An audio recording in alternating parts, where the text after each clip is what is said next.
Assalamualaikum warahmatullahi wabarakatuh. Selamat pagi, salam pengadaan bagi para pelaku pengadaan di seluruh Indonesia. Berjumpa kembali dengan saya, Muji Santosa. Mari kita bahas mengenai personil manajerial di dalam proses tender. Silahkan disampaikan. Oke, di dalam proses tender itu dokumen mana tentang personil manajerial itu disampaikan oleh penyedia? Ya, penyedia menyampaikan mengenai personil manajerial itu di dokumen penawaran teknis. Jadi di daftar penawaran teknis antara lain berisi apa? Berisi daftar isian personil manajerial beserta daftar riwayat pengalaman kerja atau referensi kerja dari pengguna jasa. Referensi kerja dari pengguna jasa. Oke? Sebagai Pokja, bagaimana kami mencermati penawaran teknis mengenai personil manajerial tersebut?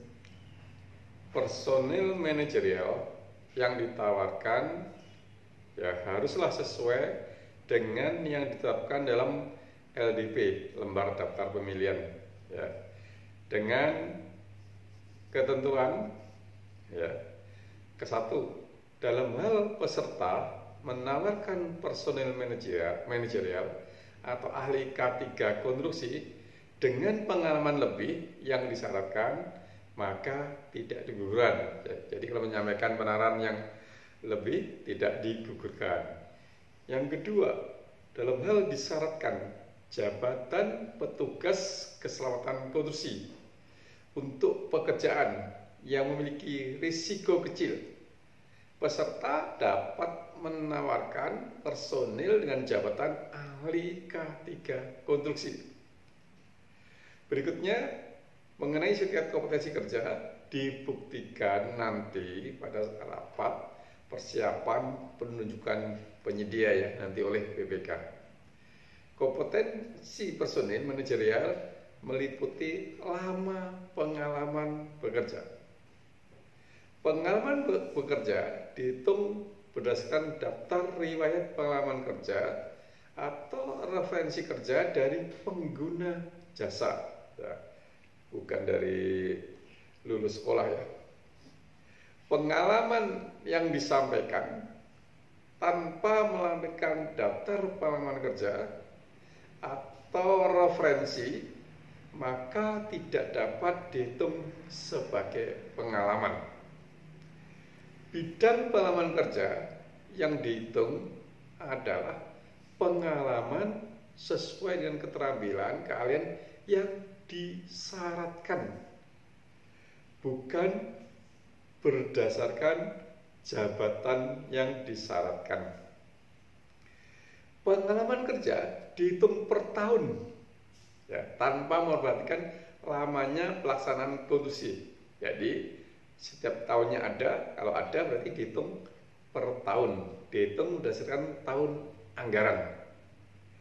Pengalaman kerja yang dinilai adalah pengalaman kerja setelah personil lulus pendidikan minimal sesuai persyaratan untuk memperoleh SKA, SKTK sesuai yang disyaratkan dalam LDP itu ya. Oke, baik. Gini Pak, yang biasa banyak terjadi di lapangan itu begini, personil manajerial yang sama itu terus kemudian ditawarkan ke banyak paket tender.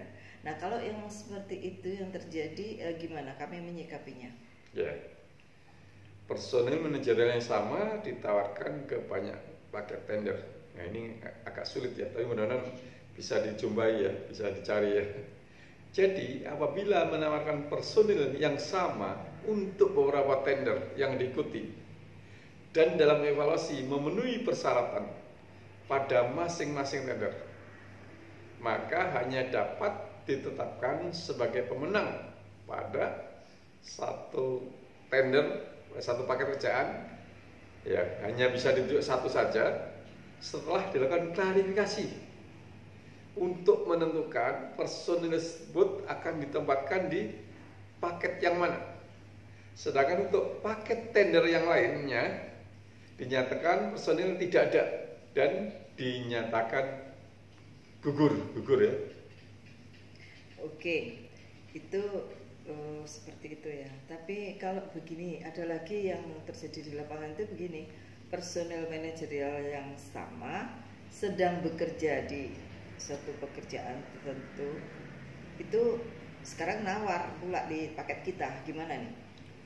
Ya, bila personil manajerial yang sama sedang bekerja untuk suatu kontrak, sedang bekerja ya, apabila peserta menawarkan personil manajerial yang sedang bekerja pada paket pekerjaan lain atau yang sedang berjalan, maka hanya dapat ditetapkan sebagai pemenang apabila setelah dilakukan klarifikasi, personil tersebut sudah tidak terikat pada paket yang lain. Ya. Ketentuan hanya dapat ditetapkan sebagai pemenang pada satu paket pekerjaan konstruksi. Ini dapat dikecualikan dengan syarat apa tuh? Personil yang diusulkan penugasannya sebagai kepala proyek, ya, JS General Superintendent, dengan ketentuan maksimal 3 paket bersamaan. Jadi kalau kepala proyek bisa 3 paket yang bersamaan. Yang kedua, jadwal penugasan personil tidak tumpang tindih overlap dengan kegiatan lain berdasarkan jadwal pelaksanaan kerjaan atau jadwal penugasan.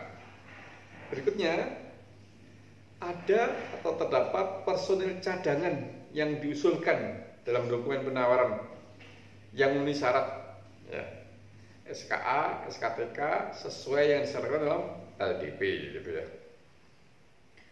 Oke, tentang sertifikat kompetensi itu Pak, kapan sebenarnya sebaiknya kita buktikan? Ya, kapan sertifikat kompetensi itu dibuktikan? Jadi gini, setiap tenaga ahli, teknisi atau analis, atau operator yang akan melaksanakan pekerjaan wajib memiliki sertifikat kompetensi kerja. Setiap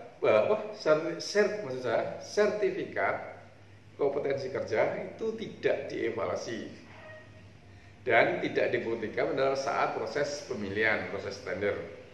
Namun pada rapat persiapan penunjukan penyedia oleh PPK nanti ya, PPK maksudnya penyedia menyampaikan sertifikat kompetensi kerja sesuai yang disyaratkan untuk personil manajerial.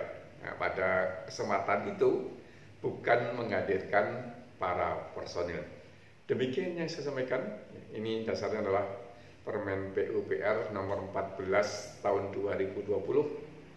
Kalau ada yang salah, kurang, atau menimbulkan tafsir lain, tolong saya dikoreksi, saya mohon maaf. Mudah-mudahan niatnya adalah memudahkan untuk memahami dan bermanfaat bagi proses-proses pengadaan kita. Demikian, salam pengadaan.